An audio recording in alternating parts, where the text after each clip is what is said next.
Hello and welcome to Liftoff with Hawk Marketing. My name is John Maggio and today I have a special guest with me, Cat Harvey. Hello. Hey. And today we're going to talk about journaling. It's a big thing that a lot of people want to do and maybe haven't found time or maybe don't know how. But Cat here is really invested in journaling in 2019. In fact, Cat, did you buy a website? Well, my website is about planners and journaling. It's bestplanners2019.com and gets you started on the right track. I invested, and what Kat did is she brought a whole bunch of planners to the networking group, and we were able to get to touch and feel them. And immediately I saw this one, and it's called the Morning Sidekick Journal. And what I like to do is I like to have books with less words and more pictures. So this one really appealed to me, and I feel like we should just go over it today a little bit, and maybe go over a few of the other journals. Yeah, to see. I think there's a lot of people out there that are interested. So the Morning Sidekick Journal was also the first journal that I got from the company called Habit Nest. Okay. They've got journals actually for a lot of different topics. They've got one for meditation. A lot of people have trouble with that. Mm-hmm. Weight loss and nutrition. Mm-hmm. They've got some new ones. For men, you have the weightlifting gym buddy. For women, you have the badass body goals. Okay. That's awesome. Yeah. But I think that the Morning Sidekick is a good place to start, and they even have a book for after you're finished that called Morning Mastery. But I think it's important that we start talking about the Morning Sidekick. Great place to start. Well, what I liked about it was it's a 66-day journal. And the reason why 66 is because there's some science behind trying to create good habits, and 66 days might not be the absolute number, but somewhere in that 66-day range, some magic starts to happen, and we start getting some real concrete habits in order. And like you said, Kat, right at that time, you graduate into, I guess, the big boy journal, right? Yeah, exactly. Take the training wheels off. Take the training wheels off. What I was surprised, Kat, about this journal was that I had to read about 40 pages before I even got started with day one. There's a lot of back story to creating the habits, a lot of little backstory to the 66 days. They even break up the 66 days into 3 different parts. And we're going to go over that a little bit. One of the things, Kat, that I saw in the very beginning was, it says something about eat that frog. What does that mean, eat that frog? What is that, eat that frog? So if you think about it, if you have to eat a frog and you know you have to eat a frog, you're kind of dreading it and kind of wondering how you're going to do that. Doesn't sound very good. No, it's not very good. So basically, you take the most important, the biggest, sometimes the most unpleasant task, you attack it first thing in the morning. Mm-hmm. That way, your mind is clear, your desk is clear, you're ready to go for the rest of the day. Wow. And so that's what it means basically to eat that frog. You get up in the morning, eat the frog. One of the things that I've been doing in my journal is committing to read a little bit more in 2019. And I picked up this book, The One Thing, by my friend, Cat Harvey. Thank you. From your friend, not by your friend. Not by my friend, but from my friend. Cat gave this to me for the holidays, and I actually started reading it. And there's this radical idea in the book. Have you read it? Mm-hmm. How the guy made a succession of dominoes, and each domino was twice the size of the next domino, and within 8 dominoes, he took a regular sized domino and flicked it, and within 8 dominoes, he knocked over a whole piece of plywood. And within 87 dominoes, they're saying that's as big as the Eiffel Tower. Within 170 some dominoes, that's all the way to the moon, all with that flicking of that first little domino.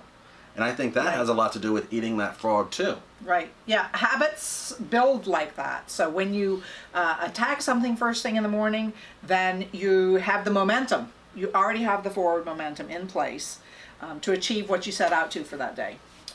Not only that, but isn't there something chemical that goes on with the accomplishing of a task? And I think that's one of the things they want us to do is right off the top is take on this big challenge.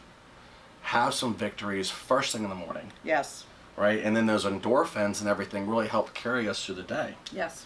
And then what I was talking about not too long ago was having habits of success. Yes. Having habits of success can just bring you all around success because you develop a pattern. And, you know, a lot of people put emphasis on goals as the be all and the end all. But it's actually in your processes and your procedures, your little habits, if you will, that will make these big changes in your life. So by developing your habits, instead of saying, I'm going to change my life completely and be a completely different person when I wake up tomorrow morning. Good luck. Yeah, change the little things, change the habits. Good habits gain momentum, bad habits gain momentum. That's right. So making the good choices, forming the new habits, the good habits, the one you want to have, will actually bring you big changes. That's right. If you think a rain cloud is following you around, it is. Right. But it didn't start with a big storm. It just started with a sunny day, and then by you saying, no, I can't, that made it easier for you to say, I can't, or I won't, or I shouldn't next time, or no, I can't, or you just start making up excuses, and it become easier and easier, and that pattern of failure is cyclical. Yes. So it's very important to have some habits so that you can develop a pattern of success, meaning when obstacles come your way, it's okay. I have a habit of success. I can do that. Yes, I can do that. Yes, I'll take on that opportunity. You get into this big habit of actually saying yes. So I think that just starting off with these morning little habits, the journaling, basically it's just saying, just set a little bit of time aside for yourself. Right, exactly. I like the fact, and I think this is a great place to start, I like the fact that you're getting up in the morning and right away you're hitting the habits.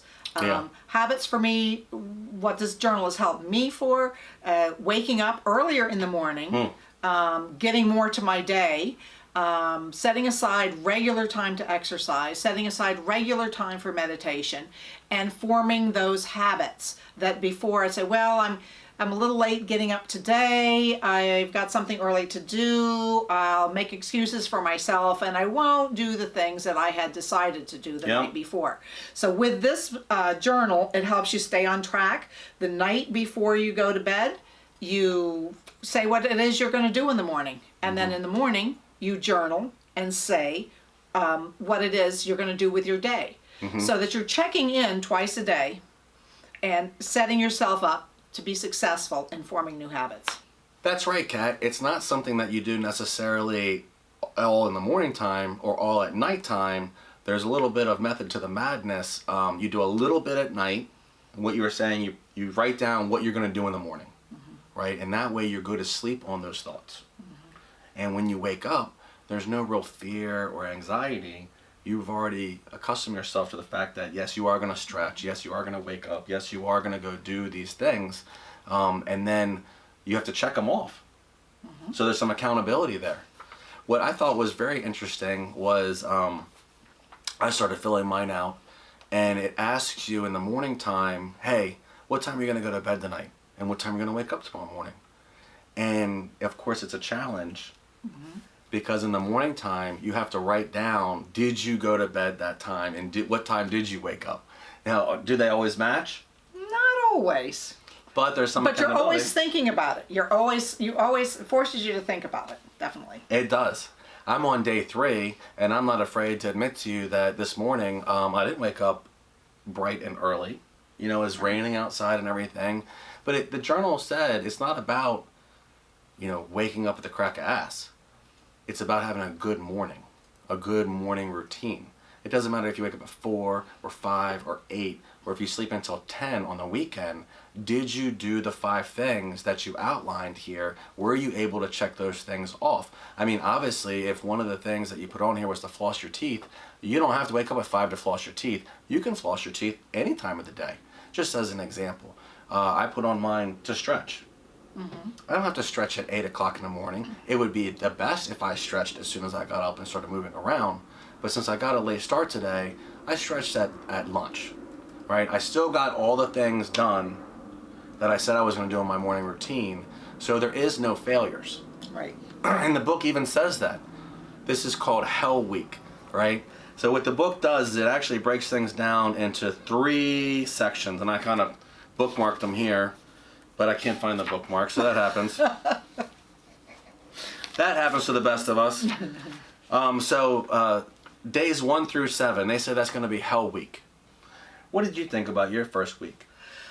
Well, I know we talked about this off camera before we did this, but for me, it was very difficult because I'm a writer. I work from home, and I was had developed a habit of waking up whenever.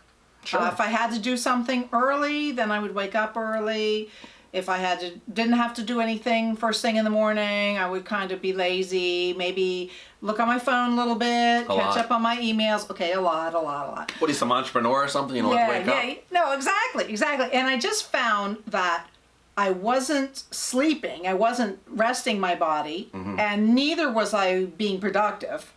So it was just, sometimes a couple hours just kind of wasted in the day. So for me, now getting up at 5 o'clock in the morning, every morning, well, 6 o'clock on Sundays, but getting up at 5 o'clock in the morning and doing the things I set out to do was very difficult the first week. So for me, it was hell week. It was? Yes. Because you set some early, was it because you set a very early time?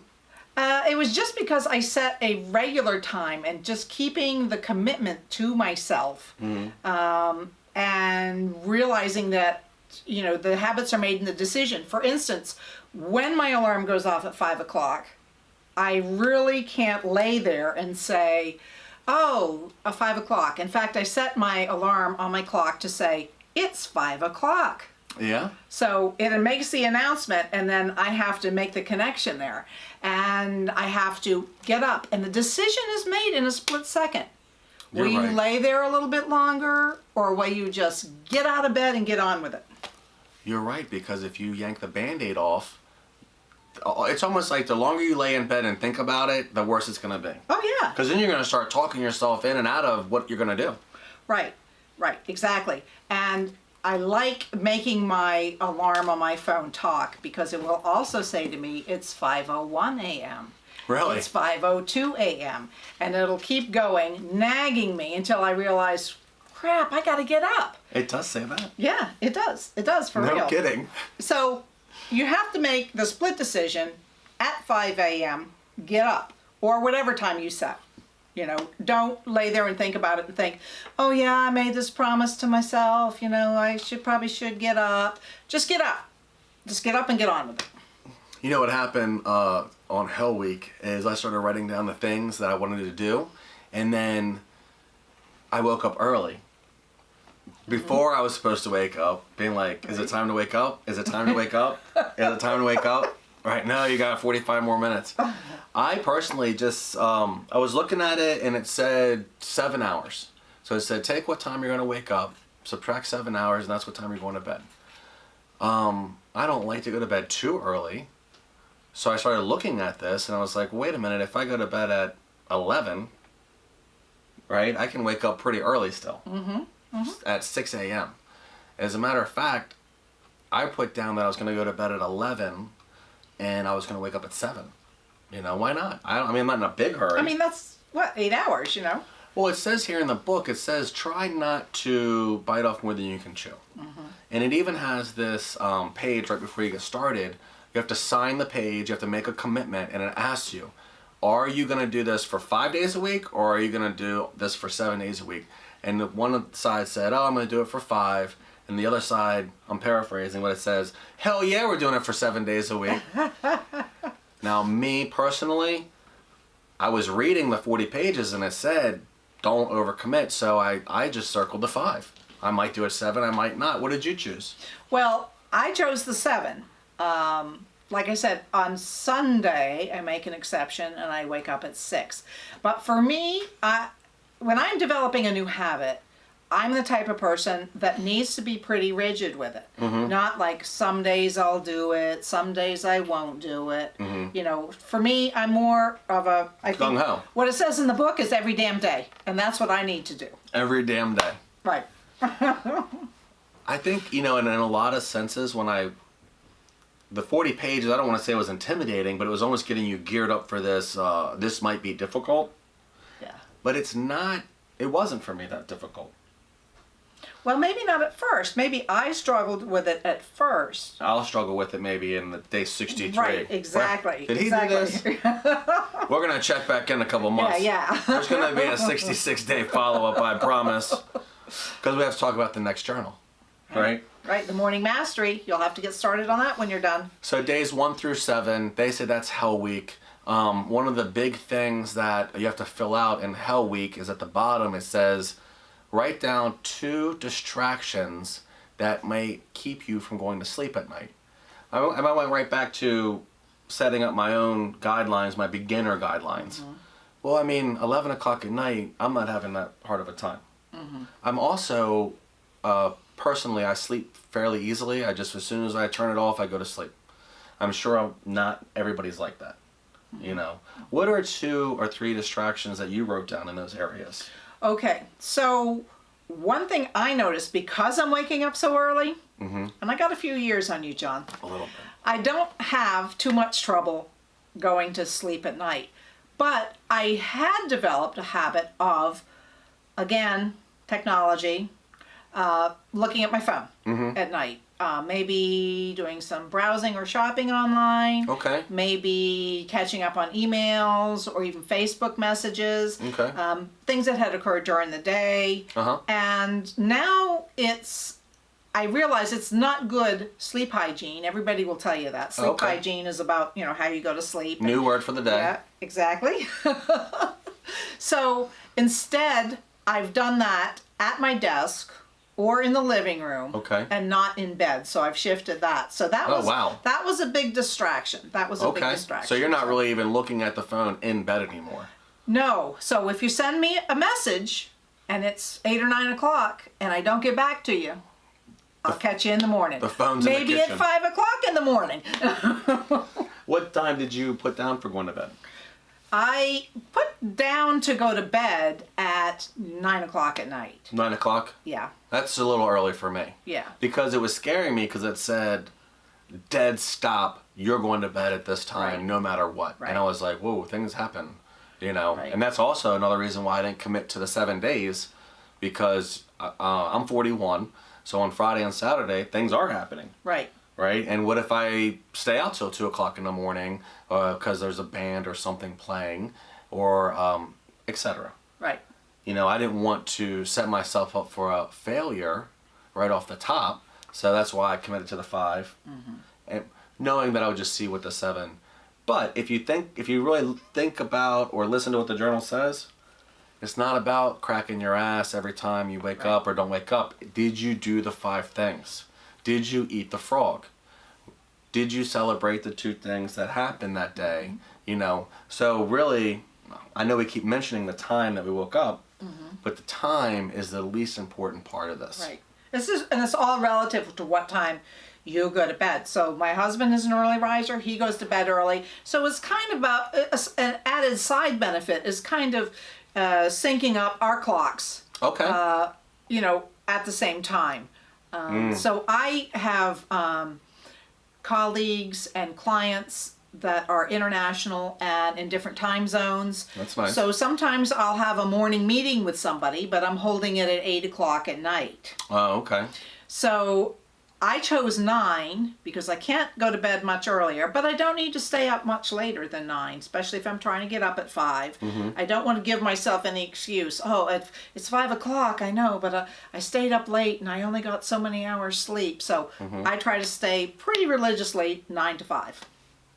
And 9 to 5 is 8 hours. Yep. Yeah. That's pretty good. 8 hours. Do you feel like you're refreshed at 8? You ever wake up at 4? I do. Sometimes I wake up at 4. Now, what do you do at 4? Do you wait, or do you wait till 5, or you just wake up at 4 and start your process? Well, I guess it's audible. Yeah. I mean, I give it a little bit of time. But the thing is, a lot of times, it's like hitting snooze on your alarm.